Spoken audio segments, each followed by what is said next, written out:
Menertawakan dunia persilatan. Xiao Jianghu. Audiobook, novel silat. Cerita, Jin Yong. Jilid 79. Huang Boliu tertawa hambar dengan wajah bersemu merah, kemudian berkata, orang lain boleh menyangkal, tapi Huang Boliu mana boleh menghindar. Partai Sungai Langit telah menjamu Tuan Muda Linghu di lembah lima tiran ini, bagaimanapun juga harus kuakui. Kau mengundang aku minum barang secawan arak, ini bukan dosa yang tak berampun. Laki-laki sejati untuk apa harus sembunyi-sembunyi, sahut Ling Hu Chong. Huang Boliu segera memasang senyum manis dan menjawab, Tuan Muda hendaknya jangan berpikir yang tidak-tidak. Si tua Huang ini sudah bodoh sejak lahir. Kalau sebelumnya aku bertanya kepada menantu perempuanku, atau cucu perempuanku, tentu aku tidak akan membuat ia tersinggung. Aku benar-benar tidak tahu apa-apa. Aku ini orang kasar, menikahi istriku ketika aku berusia 17 tahun. Jika bukan karena istriku yang mati muda, tentu aku bisa mengerti jalan pikiran kaum wanita. Ling Hu Chong berpikir, tidak heran kalau guru menyebut mereka sebagai kaum aliran sesat. Orang ini bicara tanpa ujung pangkal. Dia mengajak aku minum arak, lalu tiba-tiba ingin bertanya kepada menantu dan cucu perempuannya, kemudian menyalahkan istrinya yang mati muda. Huang Boliu melanjutkan, karena semua sudah terjadi, maka hanya ada satu jalan keluar. Mohon Tuan Muda Linghu mengatakan bahwa kau sudah lama kenal dengan si tua Huang ini, sudah puluhan tahun bersahabat denganku, bagaimana? Salah. Katakan saja bahwa kau sudah bersahabat dengan Huang Boliu selama 8 atau 9 tahun, dan sejak umur 15 atau 16 kau sudah berjudi dan minum-minum bersama si tua Huang ini. Ling Hu Chong tertawa dan menjawab, waktu itu aku baru berusia 4 tahun sudah ikut main dadu dan minum arak bagus bersamamu, memangnya kau lupa? Sampai hari ini kita sudah bersahabat selama 20 tahun. Huang Boliu tertegun, tapi segera sadar kalau Ling Hu Chong sedang menyindirnya. Ia tertawa hambar dan berkata, kalau Tuan Muda berkata demikian, tentu baik adanya. Tapi 20 tahun silam si tua Huang ini hanyalah perampok yang suka melakukan perbuatan-perbuatan keji yang tidak pantas dibicarakan, mana bisa Tuan Muda berteman denganku? Ini. Ling Hu Chong menyahut, Ketua Huang berkata terus terang mengenai hal ini, itu berarti kau orang yang jujur dan apa adanya. Tentu aku senang berteman denganmu sejak 20 tahun yang lalu. Huang Boliu terlihat sangat gembira. Dengan suara lantang ia berkata, Baiklah. Kita adalah sahabat lama yang sudah berteman 20 tahun. Ia kemudian menoleh ke belakang sejenak, kemudian berbisik, Tuan Muda hendaknya menjaga diri. Tuan Muda berhati baik. Walaupun sekarang kau sedang sakit, tentu kelak akan menemukan obatnya.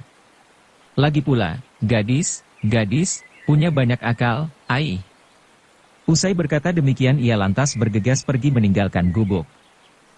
Ling Hu Chong bertanya-tanya dalam hati, gadis yang punya banyak akal?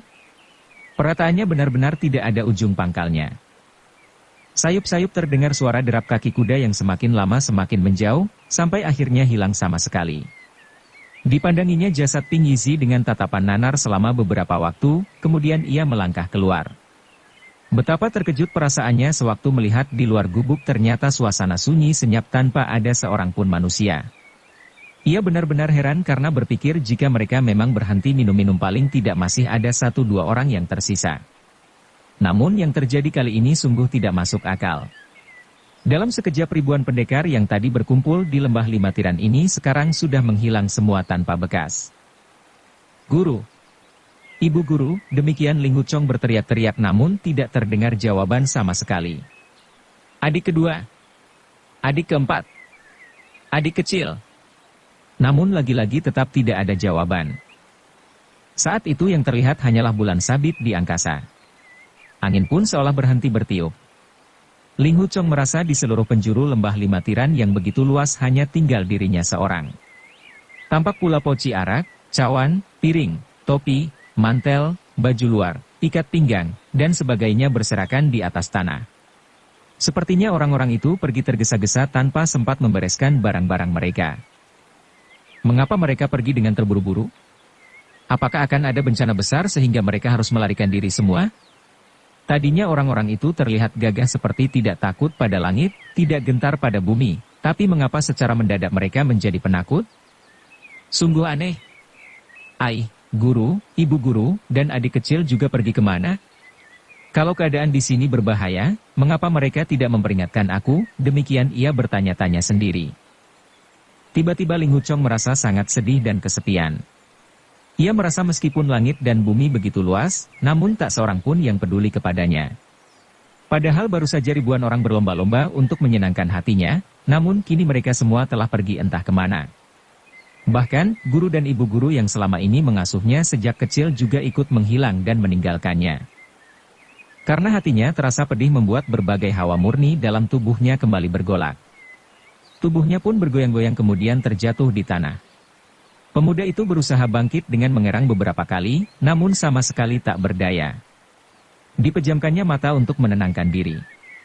Setelah beristirahat beberapa saat, ia mencoba sekali lagi untuk bangkit namun kali ini tenaga yang ia kerahkan terlalu besar membuat pandangannya gelap, telinga berdengung, dan akhirnya kehilangan kesadaran.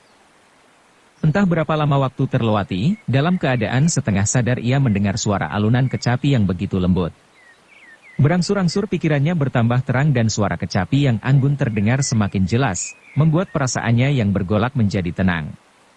Ternyata lagu yang ia dengar adalah lagu penyebar kebajikan pemurni batin yang pernah dimainkan si nenek di tepi kota Luoyang. Ling Huchong seperti seseorang yang hanyut di tengah lautan luas tak bertepi dan tiba-tiba melihat sebuah pulau. Semangatnya timbul dan ia berusaha bangkit. Suara kecapi tersebut sepertinya berasal dari dalam gubuk. Maka, ia pun melangkah setapak demi setapak menghampirinya. Namun pintu gubuk tampak tertutup. Setelah berjalan 6 atau 7 langkah, ia pun berhenti dan berpikir, suara lagu ini sebagai pertanda bahwa nenek dari hutan bambu hijau di kota Luoyang telah tiba. Di Luoyang sana ia enggan memperlihatkan wajahnya kepadaku. Untuk itu, aku tidak boleh sembarangan masuk ke dalam gubuk tanpa izin darinya. Maka, ia pun memberi hormat sambil berkata, Ling Huchong menghadap sesepuh. Suara kecapi berdenting beberapa kali seolah menjawab perkataan Ling Huchong, kemudian mengalun kembali. Ling Huchong merasa bahwa alunan suara kecapi tersebut membawa ketentraman dan membuat perasaannya begitu nyaman, sukar dilukiskan. Begitu menyadari kalau di dunia ini masih ada seorang yang memperhatikan dan menyayangi dirinya, rasa syukur pun langsung memenuhi lubuk hatinya. Tiba-tiba dari kejauhan terdengar suara seseorang berkata, ada suara kecapi. Ada penjahat aliran sesat yang masih tinggal di sini. Terdengar pula suara seseorang lainnya yang sangat nyaring sedang berkata, tak disangka kaum iblis aliran sesat itu berani datang ke Henan sini untuk membuat onar. Apa mereka tidak memandang kepada kita? Sampai di sini ia segera memperkeras suaranya dan membentak, kalian kawanan bangsat keparat dari mana yang berani main gila di atas lembah 5 tiran ini? Hayo, sebutkan nama kalian. Dari suaranya yang menggetarkan segenap penjuru lembah jelas menunjukkan kalau tenaga dalam orang ini sangat hebat. Mendengar itu diam-diam Ling Huchong membuat kesimpulan, pantas saja si Mada, Huang Boliu, Zhu Qianqiu, dan yang lain cepat-cepat kabur. Ternyata ada tokoh aliran lurus papan atas yang telah datang menantang mereka. Sampai di sini ia merasa sikap para pendekar yang melarikan diri itu terlalu penakut dan bertentangan dengan sifat kesatria. Namun bila orang yang datang ini bisa membuat ribuan pendekar aliran sesat melarikan diri, tentu dia bukan jago sembarangan dan pasti memiliki kesaktian luar biasa. Kalau mereka bertanya macam-macam kepadaku, pasti aku kesulitan menjawab. Lebih baik aku menghindar saja. Setelah berpikir demikian, Ling Huchong pun bergegas menuju belakang gubuk. Sepertinya mereka tidak akan menyakiti nenek. Saat itu suara kecapi dari dalam gubuk sudah berhenti sama sekali. Tak lama kemudian terdengar suara langkah kaki 3 orang sedang mendaki lembah. Setelah sampai di atas, ketiga orang itu sama-sama berseru kaget. Sepertinya mereka merasa heran karena suasana di atas lembah ternyata sunyi senyap tidak terlihat adanya seorang pun. Orang yang bersuara lantang tadi berkata, kemana perginya kawanan bangsat itu? Terdengar suara seseorang yang lemah lembut menanggapi, tentu karena mereka mendengar kedua jago biara Shaolin hendak datang ke sini, sehingga mereka memilih lari tunggang langgang. Aha, kurasa tidak demikian, ujar seorang lagi sambil tertawa. Besar kemungkinan kaburnya mereka adalah karena gentar mendengar nama saudara Tan dari perguruan Kunlun. Mendengar itu kedua rekannya segera ikut tertawa terbahak-bahak. Ling Huchong berpikir, ternyata dua orang di antara mereka berasal dari biara Shaolin dan yang satu lagi dari perguruan Kunlun. Sejak zaman dinasti Tang, biara Shaolin selalu menjagai dunia persilatan. Nama besar Shaolin lebih tinggi daripada Serikat Pedang Lima Gunung kami, dan ilmu silat mereka sudah pasti lebih tinggi. Apalagi ketua biara Shaolin yang bernama Mahabiksu Fang Seng sangat dihormati di dunia persilatan. Guru juga sering mengatakan kalau perguruan Kunlun memiliki ilmu pedang unik yang kuat sekaligus lincah. Kalau sekarang tokoh-tokoh biara Shaolin dan perguruan Kunlun bergabung bergandeng tangan, sudah tentu bertambah menakutkan.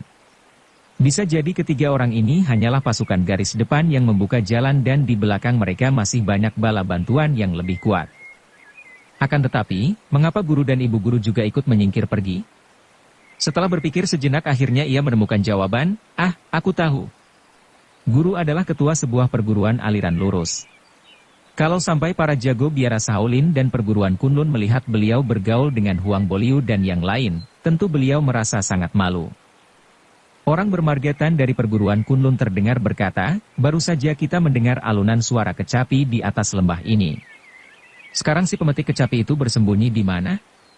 Saudara Sin dan Saudara Yi, aku rasa ada yang tidak beres di sini. Orang yang bersuara nyaring menjawab, benar, Saudara Tan memang sangat teliti. Mari kita coba mencari di sekitar sini dan menyeretnya keluar. Kakak Sin, aku akan memeriksa di dalam gubuk itu, kata yang satu lagi. Ketika mendengar percakapan tersebut, Ling Huchong dapat menebak bahwa dua orang dari biara Shaolin yang pertama bersuara lantang adalah si Marga Sin dan yang lebih muda adalah si Marga Yi. Baru saja si Marga Yi berjalan beberapa langkah ke arah gubuk, tiba-tiba terdengar suara seorang wanita yang nyaring dan merdu sedang berkata, aku tinggal sendirian di sini. Di tengah malam tidak pantas laki-laki dan perempuan mengadakan pertemuan. Ternyata seorang perempuan, kata orang bermarga Sin. Si Marga Yi lantas bertanya, apakah tadi kau yang memetik kecapi? Benar, jawab si nenek. Coba kau petik lagi beberapa kali supaya kami bisa mendengar, kata si Marga Yi. Kita belum pernah bertemu, mana boleh sembarangan memetik kecapi untuk kalian, balas nenek itu. Apa kau kira kami suka dengan permainanmu? Kau ini banyak alasan, sahut si Marga Sin. Di dalam gubuk itu pasti ada sesuatu yang aneh. Coba kita masuk untuk memeriksanya.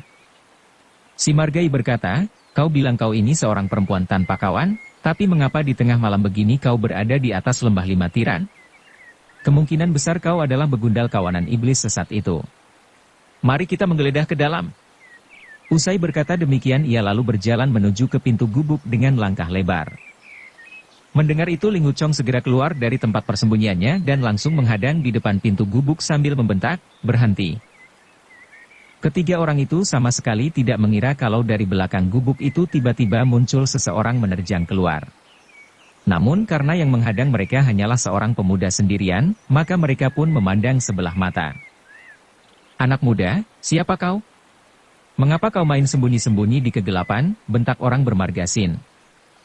Aku bernama Ling Huchong dari perguruan Huashan, menyampaikan salam hormat kepada para pendekar dari biara Shaolin dan perguruan Kunlun. Sahut Ling Huchong sambil kemudian membungkuk memberi hormat kepada mereka bertiga.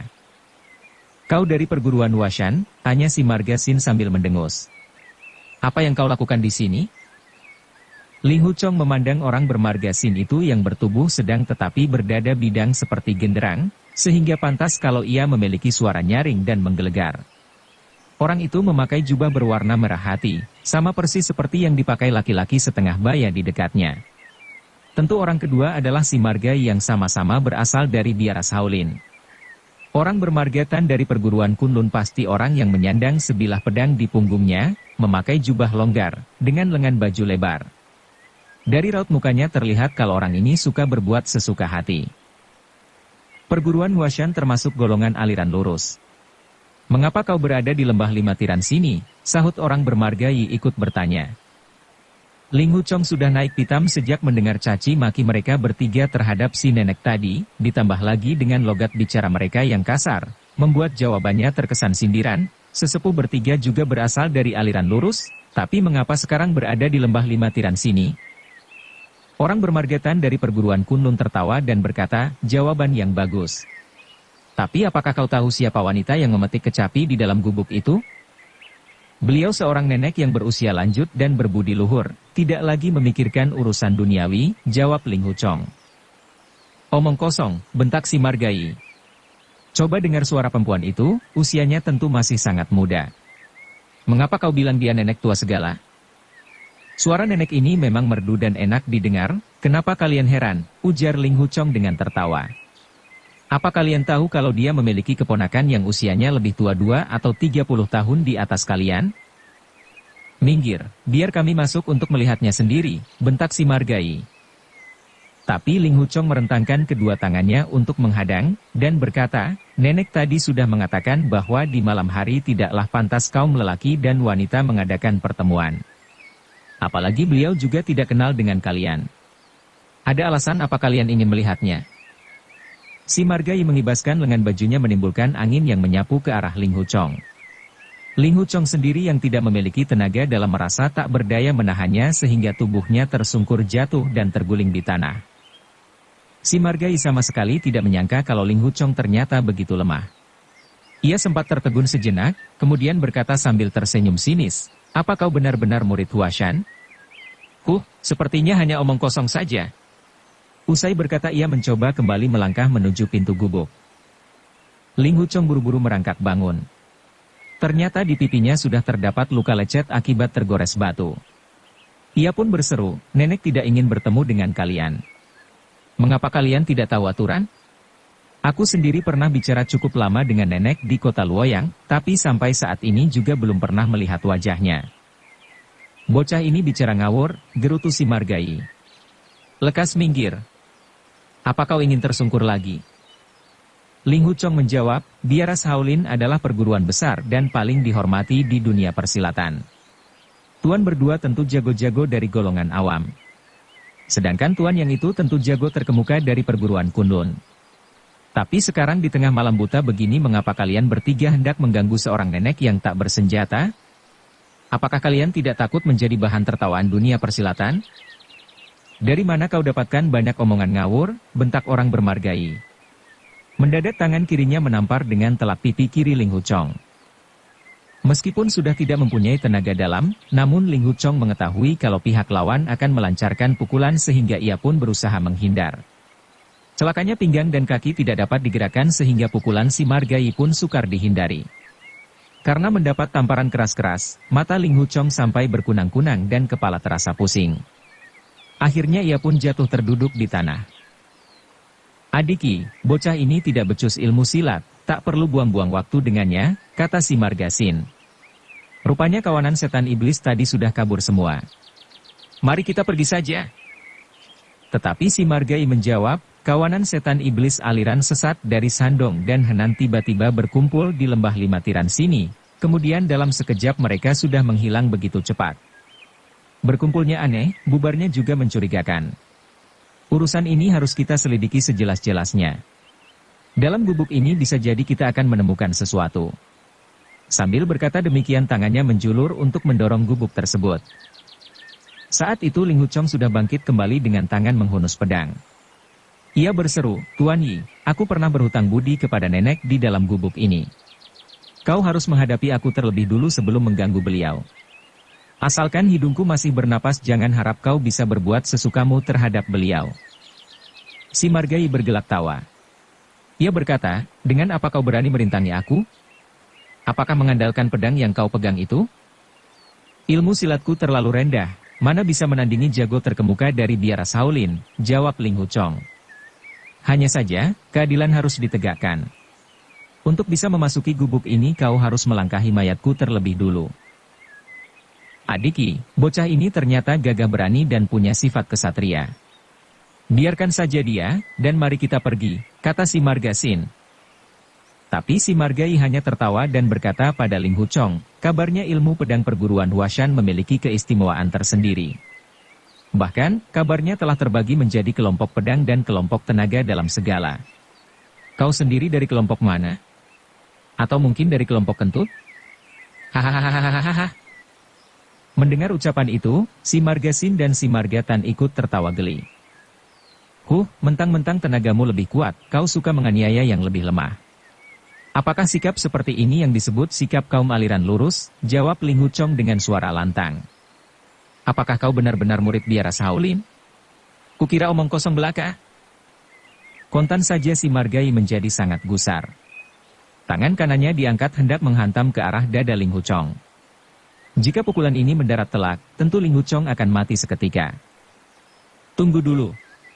Seru si Margasin mencegah.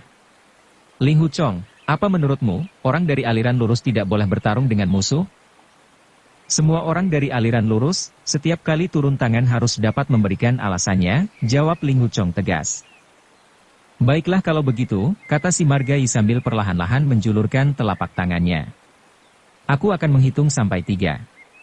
Kalau kau masih tetap tidak mau menyingkir, maka 3 batang tulang rusukmu akan kupatahkan. 1. Hanya 3 batang tulang rusuk apa artinya? Jawab Ling Huchong sambil tersenyum. Si Margai pun mulai menghitung. 2. Sobat kecil, tukas si Margasin. Adiki selalu melaksanakan apa yang ia ucapkan. Lebih baik kau menyingkir saja. Ling Huchong tersenyum dan berkata, mulutku ini juga selalu menepati apa yang aku ucapkan. Selama Ling Huchong masih hidup takkan membiarkan kalian berlaku kurang ajar terhadap nenek. Usai berkata demikian ia lantas menarik napas dalam-dalam untuk menghimpun tenaga di lengan kanan. Namun dadanya langsung terasa sakit, dan mata pun berkunang-kunang. 3. Bentak orang bermargai sambil kemudian melangkah maju. Dilihatnya Ling Huchong tersenyum dingin dengan punggung bersandar pada pintu gubuk, sedikit pun tidak bermaksud menyingkir. Maka tanpa pikir lagi ia pun melayangkan pukulan ke arah dada pemuda itu. Ketika angin yang ditimbulkan oleh gerakan tangan si Margai mengenai tubuhnya, Ling Huchong merasa tercekik. Didorong perasaan tidak nyaman, pemuda itu sekuat tenaga mengangkat pedang dengan ujung menunjuk ke arah musuh. Kejadian selanjutnya begitu cepat. Si Margai tidak sempat lagi menarik telapak tangannya yang terlanjur meluncur ke arah pedang Ling Huchong. Maka terdengarlah suara benturan ringan diikuti suara jeritan keras dari mulut si Margai. Au! Ujung pedang Ling Huchong telah menusuk telapak tangan si Margai sampai tembus. Lekas-lekas jagoan dari Shaolin itu menarik kembali tangannya sehingga terlepas dari tusukan pedang si pemuda, dengan disertai suara benturan pula. Lukanya ini benar-benar sangat parah. Dengan cepat ia melompat mundur, dan mencabut pedangnya sambil berteriak, "Bocah keparat! Ternyata kau hanya berlagak bodoh. Tak tahunya ilmu silatmu sangat hebat. Aku akan bertarung habis-habisan denganmu." Si Margai dan kedua rekannya sama-sama mahir dalam ilmu pedang. Mereka melihat dengan jelas bagaimana Ling Huchong mengacungkan pedangnya ke depan tanpa memakai jurus apapun, dan hanya mengandalkan posisi dan ketepatan waktu. Namun demikian, gerakan yang sederhana itu mampu menembus telapak tangan lawan dengan sendirinya, jelas ini merupakan pencapaian yang sangat tinggi dalam ilmu pedang. Meski hatinya sangat gusar, tapi sekarang si Margai tidak berani lagi memandang rendah terhadap Ling Huchong.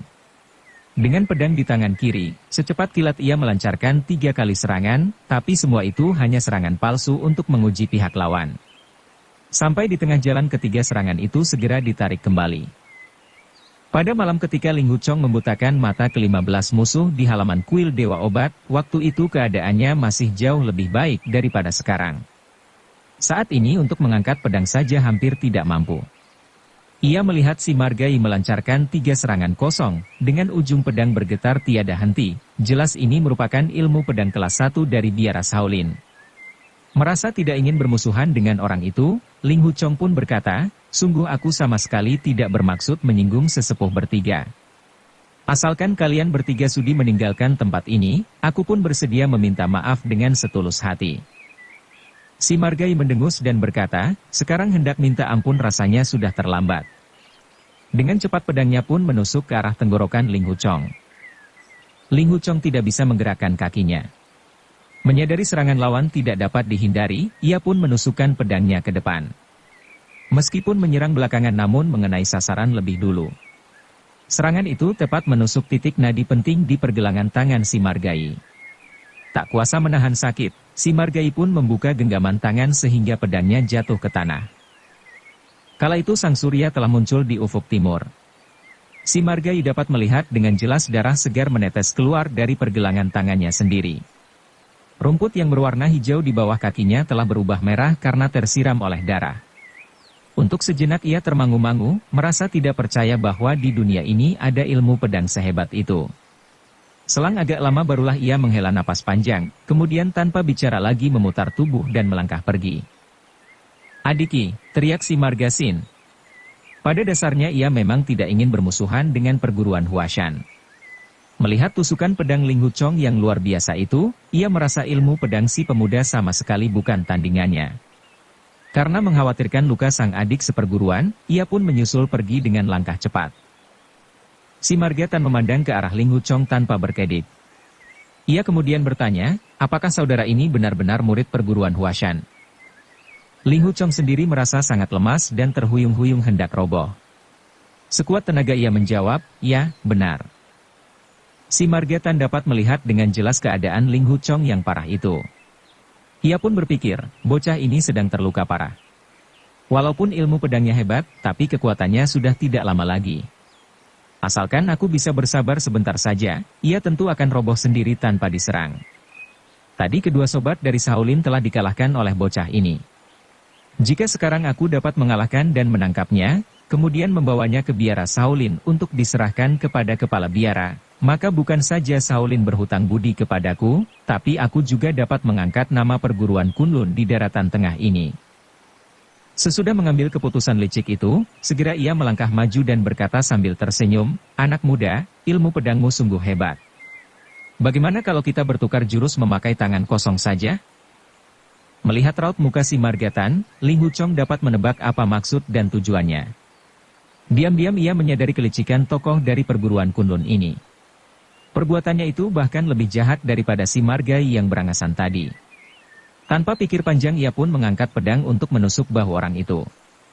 Namun tak disangka-sangka, baru saja pedangnya bergerak setengah jalan, lengan sudah terasa lemas, sedikit pun tidak bertenaga. Sejenak kemudian, pedang pemuda itu pun jatuh ke tanah. Si Margatan sangat gembira melihatnya. Segera ia memukul dada Ling Huchong sekeras-kerasnya.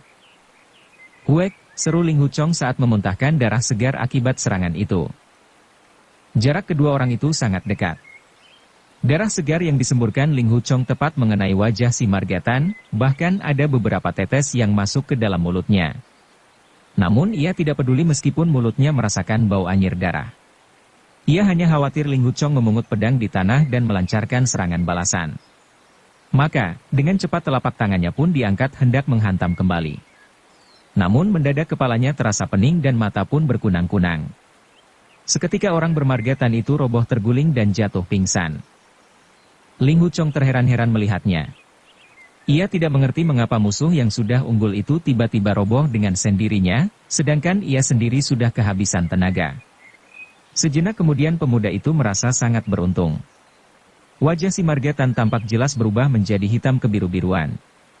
Tubuhnya tiada henti-henti kejang-kejang dan menggelepar di atas tanah. Melihat keadaan lawan yang sangat aneh dan menyeramkan itu, Ling Huchong pun berkata, "Kau salah menggunakan tenaga dalam, itu salahmu sendiri." Ia pun memandang sekeliling, ternyata di atas lembah lima tiran itu tidak terlihat bayangan seorang pun. Yang ada hanya suara kicauan burung dari arah pepohonan, serta di tanah banyak berserakan bermacam-macam senjata dan cawan arak serta perabot lainnya. Bersambung ke jilid 80. Dukung kami dengan subscribe, follow, like, komen dan share. Terima kasih.